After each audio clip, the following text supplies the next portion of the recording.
The Supreme Court decides on de-balloting Trump. Who started the Texas wildfires? And the people of France have a new right. The Monica Perez Show starts now. And if you hate commercials as much as I do, now is the time to subscribe to the Monica Perez Show premium feed on iTunes. It's just $5 a month. Or you can be the first to sign up for rockfin.com/Monica Perez and support me there and get basically unlimited, uncensored content from the good folks at Rockfin. So check it out. Okay, let's hit it. First story. The Supreme Court has ruled on one of its two cases against that they're considering regarding Donald Trump. We talked about the other one last week about whether he is immune from prosecution on charges of election interference and other kind of related stuff. To that, this is also in that general topic. The question is, can California, Maine, Illinois, and other states who would like to keep Trump from being on the ballot because he's an insurrectionist? And the Supreme Court did not rule whether or not he was an insurrectionist, although I think they could have. I'll tell you why. But in the meanwhile, they said that it is not up to the states, that Congress would have to define how to enforce or employ Section 3 of the 14th Amendment, and it would definitely not be up to the states because it would be chaotic who was on the ballot and who wasn't. Now, generally speaking, I would say, so what? That's fine. Like the states have electoral votes to give, and they can determine how they want to give it regardless. I'm a pretty strict, that's just pretty strictly my opinion on that as a pedant, as somebody who just looks at rules. But now that I'm like getting less rule oriented and a little more what is reality, maybe I'll reconsider that. But in any case, they're saying that Congress has the right, not the states. And I would say just because it comes out of the 14th Amendment, I'll read it in a second, but because it comes out of the 14th Amendment, which was genuinely, this Section 3 was there to disenfranchise the South, they certainly did not mean for the southern states to be able to make those decisions on their own. So I would say, yes, that the original intent of that would have been to have it in the hands of Congress. I would also say, because of the disenfranchisement of the South at that time, the 14th Amendment probably, I think it's arguable that it was not ratified properly. However, once you accept a rule for long enough, it becomes the rule, like a law. It becomes the law. And even if you did have it up for revote, maybe there would be too much arguing about the details, but I think the states would ratify it as it is now, or something even, I don't know, even more expansive. But let's read it. It says, 14th Amendment, no person, this is just Section 3 of the 14th Amendment, no person shall be a senator or representative in Congress or an elector or hold any office, civil or military, under the United States. Now, that's what I think applies to the president. Any office, civil or military, under the United States or under any state, who having previously taken an oath. See, and when it says or any state or under any state, that shows that I think that they're trying to dominate the states here. Who having previously taken an oath as a member of Congress or as an officer of the United States or as a member of any state legislature or as an executive or judicial officer. See, again, a state legislature should be able to make those decisions themselves. So this clearly is saying that states don't have that power. They're being punished. Or as an executive or judicial officer of any state to support the Constitution of the United States shall have engaged in insurrection or rebellion against the same or given aid or comfort to the enemies thereof. But Congress may, by a vote of 2/3 of each house, remove such disability. That's a lot of power. But here's my thing. Trump was charged with insurrection, with inciting insurrection in Congress. Remember, he was impeached even when he was no longer president. It was unprecedented. But he was not convicted. Now, a supermajority was required, but a unanimous vote could have been required, like in a jury trial. They consider that binding. So the House, just to refresh your memory, the House of Representatives of the 117th U.S. Congress adopted one article of impeachment against Trump of incitement of insurrection. stating that he had incited the January 6th attack of the U.S. Capitol. At the trial, 57 senators voted guilty, which was less than the two-thirds majority needed to convict Trump, and 43 senators voted not guilty, and Trump was acquitted. So I would say it doesn't matter. Congress can't consider him guilty of insurrection because they had the chance, and they did not. But I didn't see anybody mention that. And I actually think it says here, I actually think that this is a setup for some dramatic twist closer to the time. So if that immunity case gets to go to trial and he's found not immune, maybe Congress steps in and revisits the question of insurrection. I really think the way the elections have become so theatrical and dramatic, and, if you want to say conflict oriented, like that's part of it. Anyway, this says, and this is another, just drives me crazy. I'm going to mention it every time. You've probably heard it before, but I'm going to mention it again. This is a quote from today's article in the Journal on this topic. The effort to apply the provision to Trump the provision, Section 3 of the 14th Amendment, gained wider credibility last August after William Baud and Michael Paulson, two law professors respected in conservative circles, published a scholarly article arguing that Section 3 applied to Trump's actions to stop the transfer of power, and that state officials could enforce the stricture without explicit authorization from Congress. Trump's actions did not, in reality, nor would they be expected to be, to interfere with, what was the exact word? To stop the transfer of power, because the events of January 6th facilitated the transfer of power, interrupted the process by which the transfer of power might have been slowed or scrutinized. It facilitated, it was done by the end of the day, which would absolutely not have happened if it weren't for those actions. So whatever, there were at least no damages, and it seems to be like there would not even be motive because it was too stupid to expect that that would have helped. Why would you stop something that was working? Anyway, yeah, so I have a feeling that there's going to be something screwy coming down the pike. Okay, another thing is, so they keep talking about these cases. There are 4 cases outstanding against Trump right now. And I have observed for a while now that the worm turned. DeSantis was actually leading Trump in polls of who Republicans would vote for in the primary in 2022, in fall of 2022.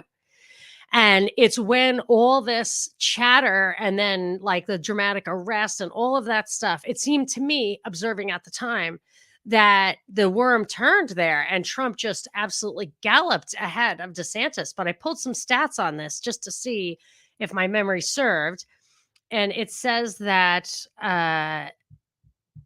so anyway, in the paper today, there's an article that says that the legal troubles Trump's having are making him more appealing to Republicans. But I'm telling you, I saw that unfolding in real time, just like him being mean to Democrats. Them being mean to him seems to have the same effect. First round was him being, saying rude things to whatever, Nancy Pelosi.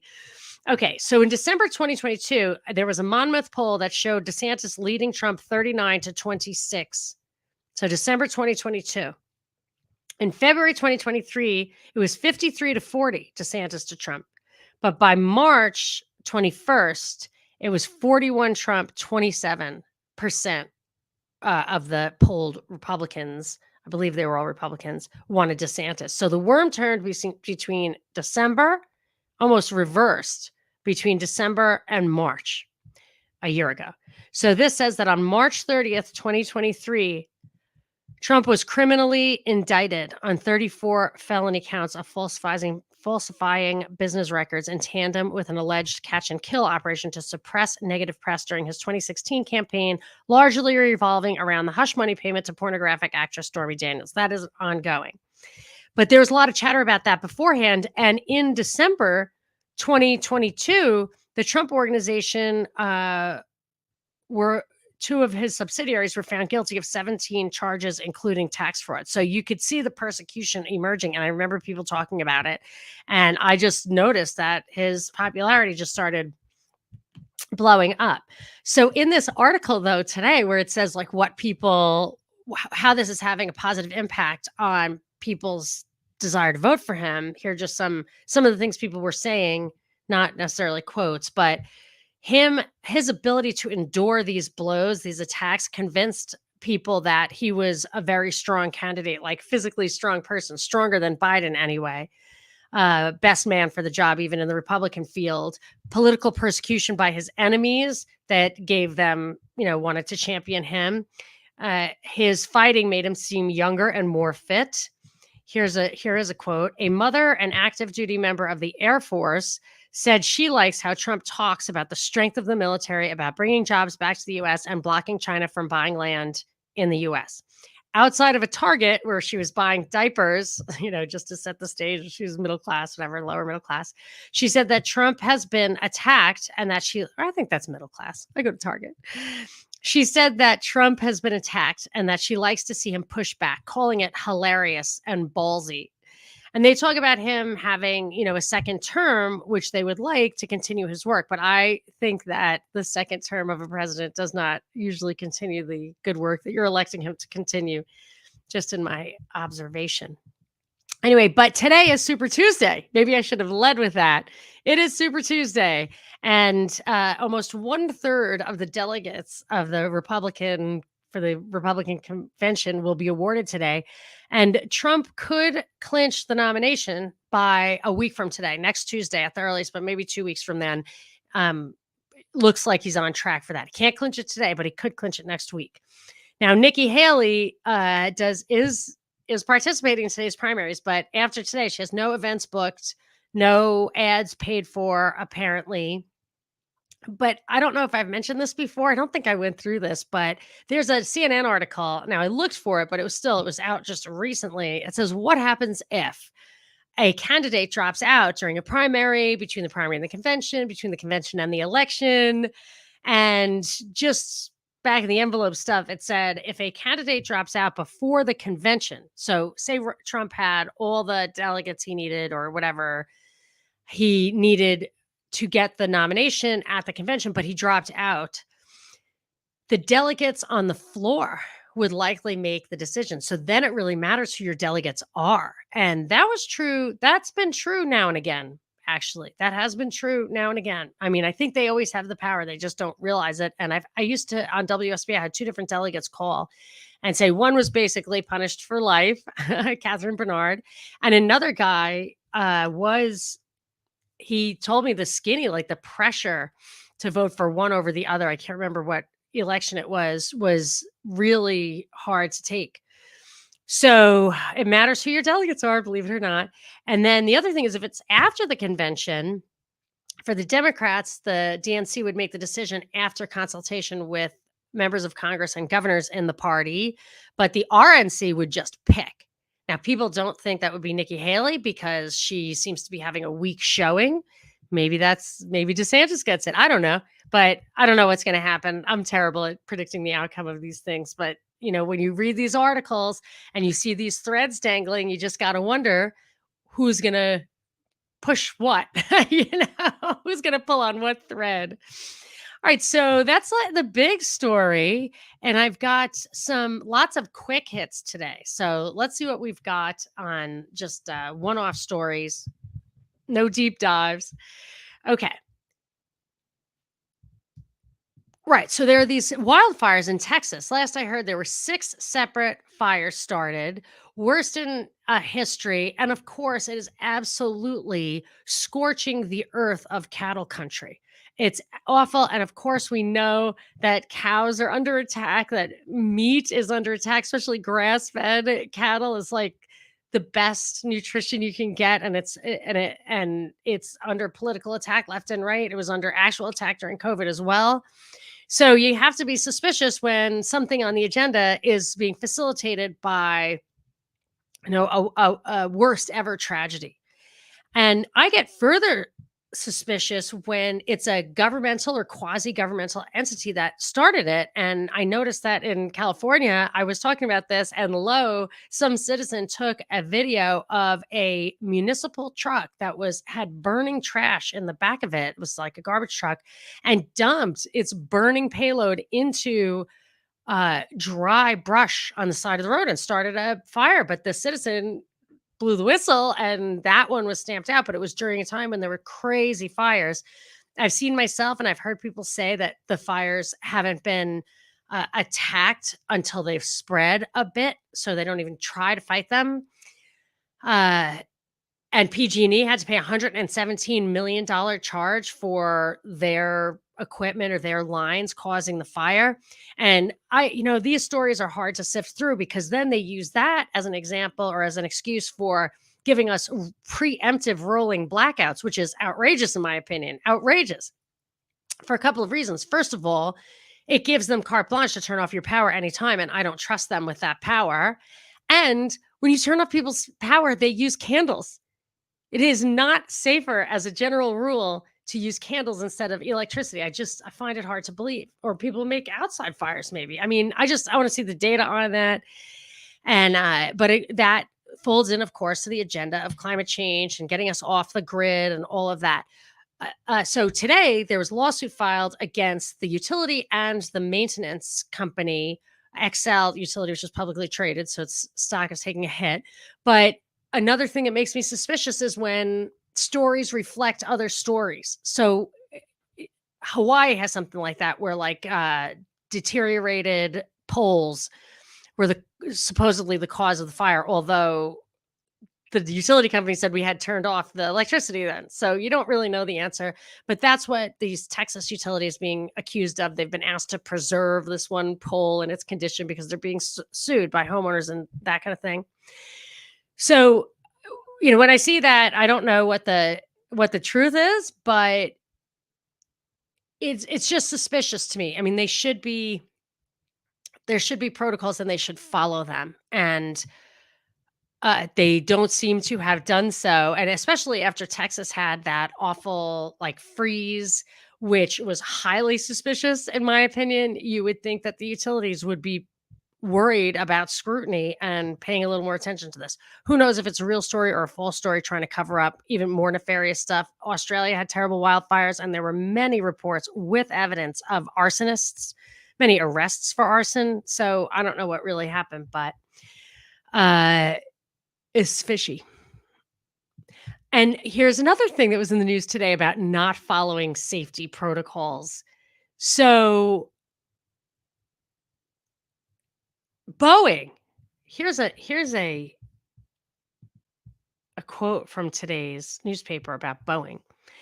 An audit by U.S. regulators in response to a mid-flight Alaska Air incident in January found that Boeing BA, sorry, that's their ticker.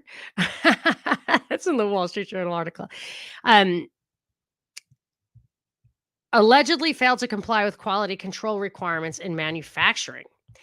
The FAA said that its 6-week audit of Boeing and Spirit Aerosystems, its manufacturing partner, was prompted by a door plug on a Boeing 737-9 MAX plane blowing out mid-flight. They found, quote, non-compliance issues in Boeing's manufacturing process control, parts handling, and storage and product control. So it says that 4 bolts were missing from this thing as it left the factory. And I just don't believe that for 2 reasons. I mean, I'm not saying I don't believe that. I don't believe it's just mistakes. This all seems like a psyop, this whole reducing air traffic safety, or the perception of air traffic safety, I would say, so they can either slow down air traffic or totally revamp it, especially for electric planes and all that kind of stuff, or all of the above. But there's 2 reasons I don't believe this. Because one, it's funny, when I was an investment banker, which I think was between commercial investment banking, maybe 10 years. At one point I was a generalist, so I did random little deals, loans for random companies or whatever. And one of them was in-flight phone. And I think back, and the deal did not go through, but I learned a lot about the industry, certainly safety, like how seats, it was supposed to be in the back of seats. And like that was the big problem, like how to do it, how to pay for it. The reason seats are uncomfortable is like for safety reasons, that if they made it so like you could just lay down and have fun, like it would or sleep or whatever, there would be safety problems. So that's why airline seats aren't the most comfortable. But I was introduced at that time to the term of triple redundancy, which means that every system has two backups.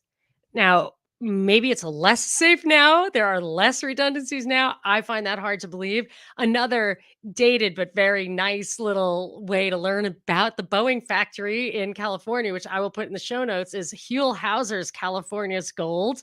I don't know if anybody ever lived in California, but it's this quirky little public thing. The guy's from Tennessee, has a complete Tennessee accent, but he's very beloved.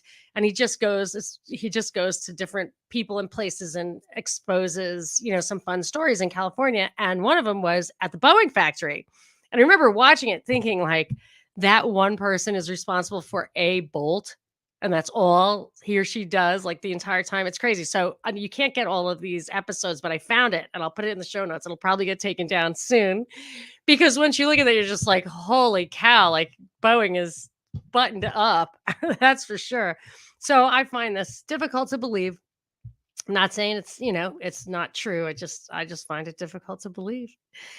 Uh okay. So let's see.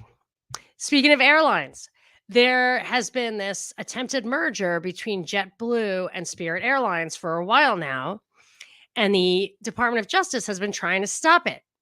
And they succeeded, and it's been driving me absolutely crazy because there are four huge airlines: American, Delta, United, and Southwest. And among the four of them, between the four of them, whatever, it's depending on what you read, 70 to 80% of the air market is those four. If JetBlue and Spirit were to merge, they would make up 10% of the industry. So they would be the fifth player. So to me, that doesn't seem like they're the antitrust problem, if antitrust is ever a problem, but they don't seem like the problem to me. And it seems like if that's getting stepped on, it's the big carriers who don't want it. And I remember seeing some clips that made me believe that Delta and other big airlines were in on kind of the COVID stuff and were promised, or theoretically promised, tax breaks, or I don't know what kind of treatment, but whatever. I think these guys are all in bed together, obviously. And it got stopped. And what's absolutely preposterous about it is that the grounds were that American consumers wouldn't have as much choice or lower prices if these guys weren't competing against each other, but were consolidated. However, both of them are having terrible financial problems. So it's quite possible that neither of them will exist. And it's also true that the prices and the competitiveness that they're delivering are not a viable business model because they're having serious financial problems and have for a while.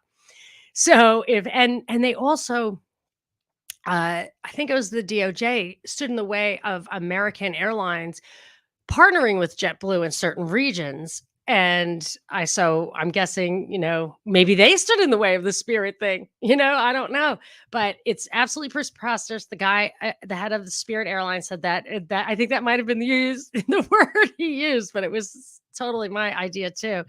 And I remember when I lived in Dallas many years ago, there was a small airfield, Love Field, where JFK came in on his last flight. And some people I knew, because I was a banker there, invested in what was called Legend Airlines, and it just took advantage of some regional rules or whatever. And I guess American, whoever is the hub down there, I think it was American, just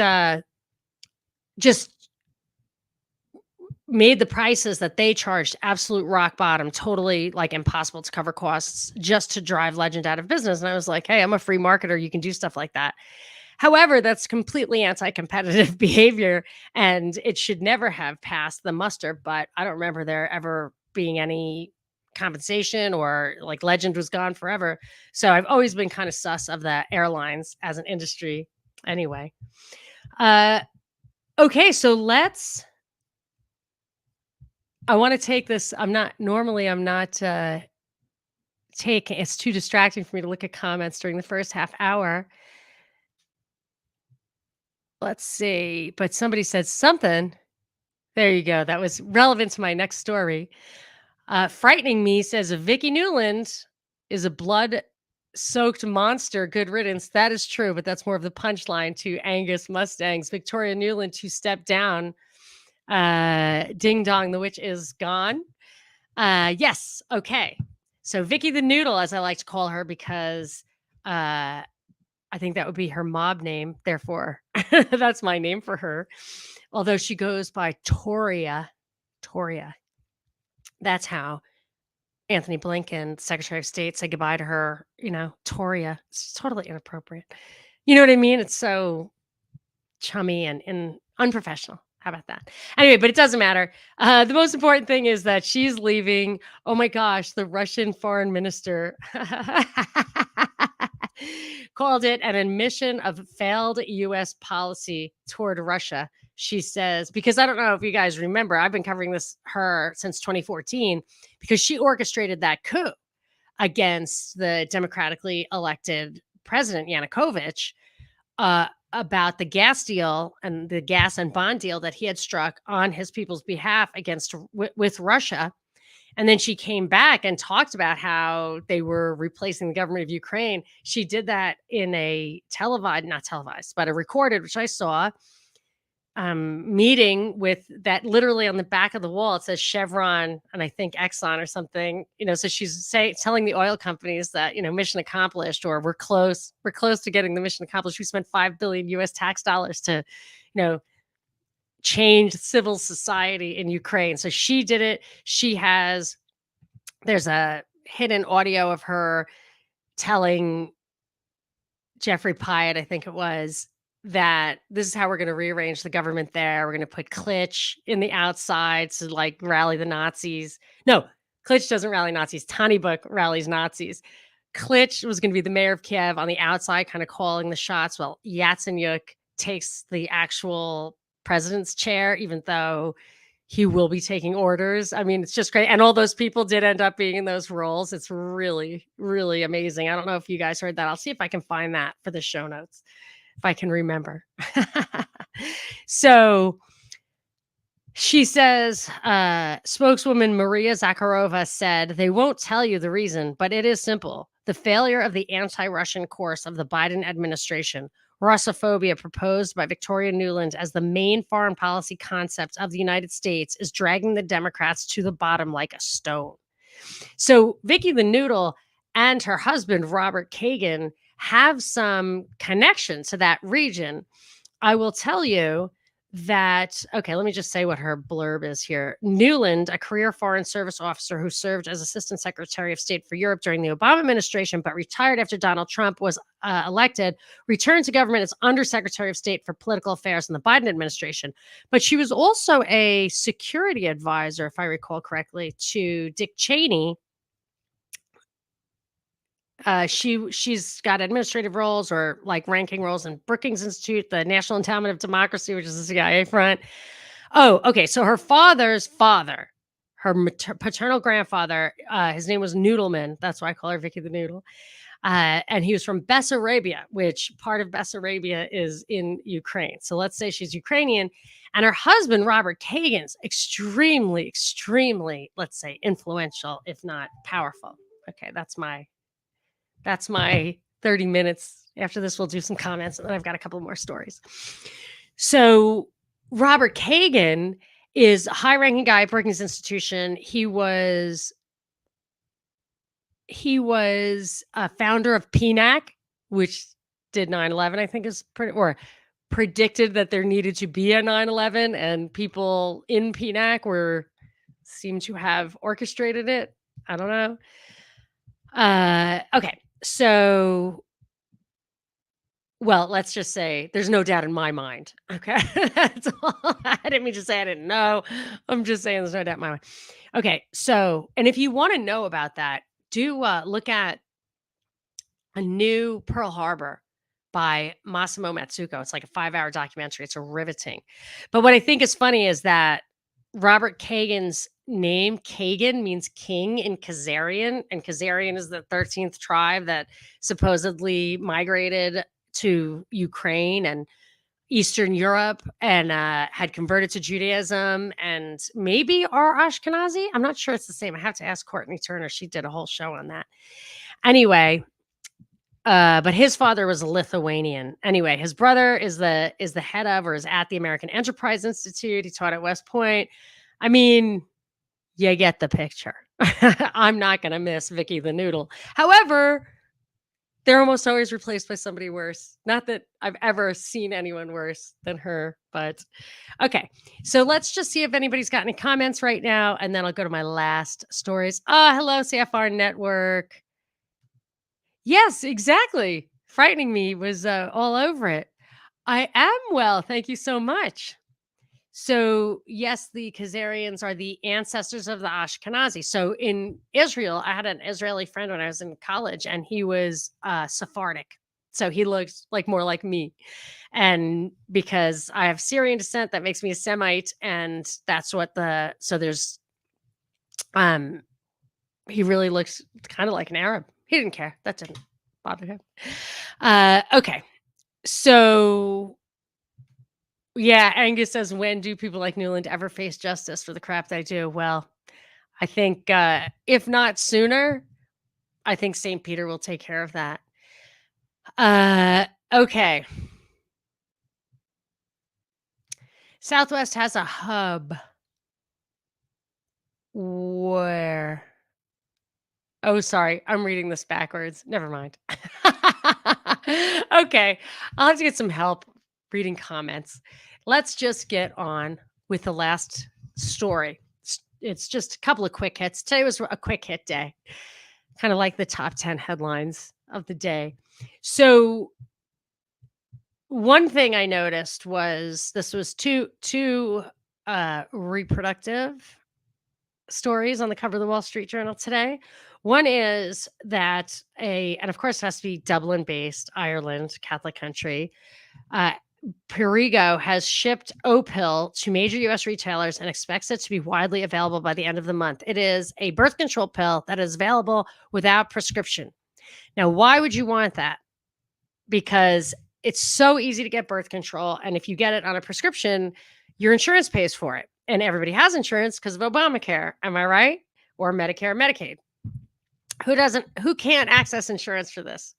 Probably teens who don't want to tell their parents or go to their mother's doctor. So I'm not going to judge that, but I will say that if I'm not mistaken, some birth control does cause health problems such as blood clots, and hormones are extremely powerful. I don't think there's anything more powerful in the human body than hormones. I don't think so. And for me, I could never take that stuff. That would really cuckoo.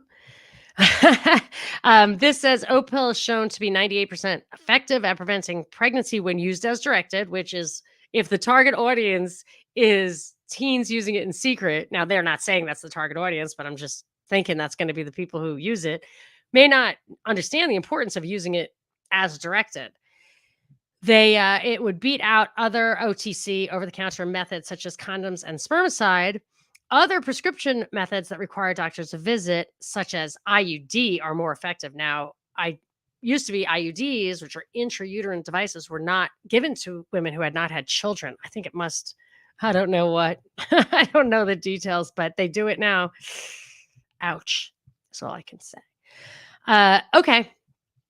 Oh, so here was another thing that is also coming down this week. This is like within a couple of weeks. Also coming within a couple of weeks is an abortion pill at the pharmacies, but that will require a prescription and apparently will not be available in places where abortion is illegal.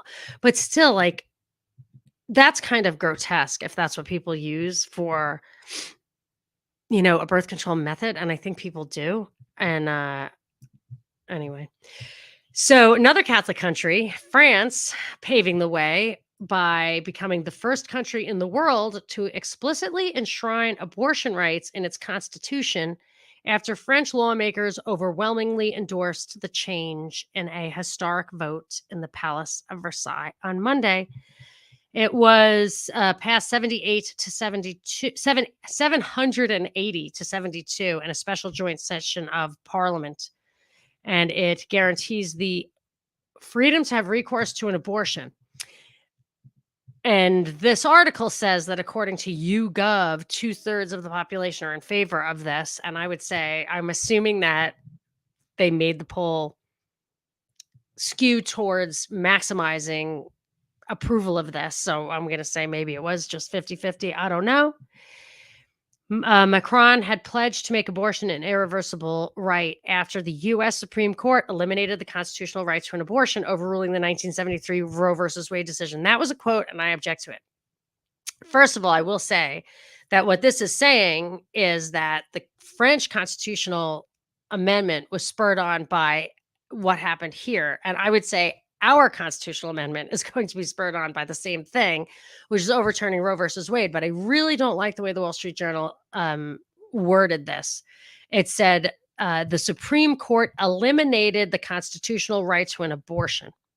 Now, what they did was they overturned a ruling that inaccurately attributed language that wasn't, said that some language of the Constitution is implied and not actually written into the Constitution. And that's just not true.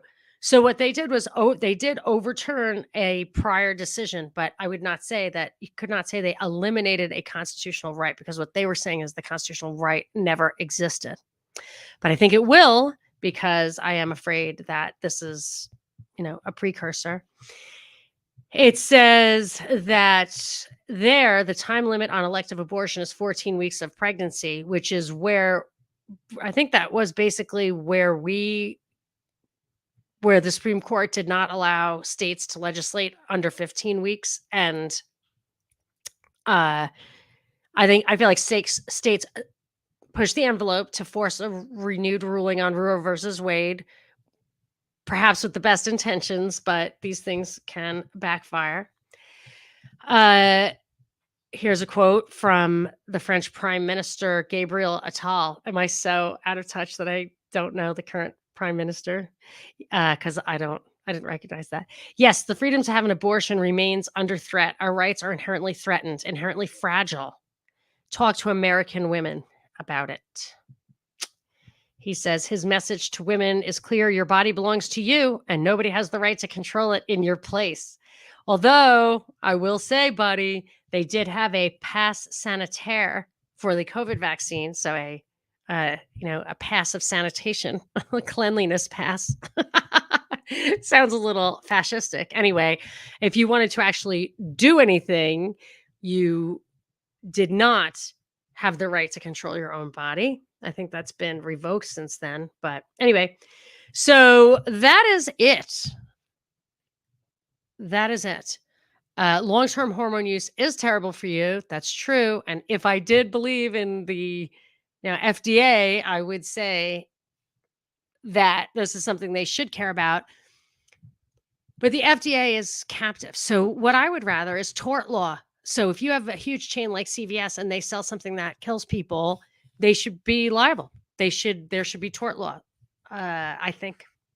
And that would solve the problem. You don't need regulations when you have a healthy tort system.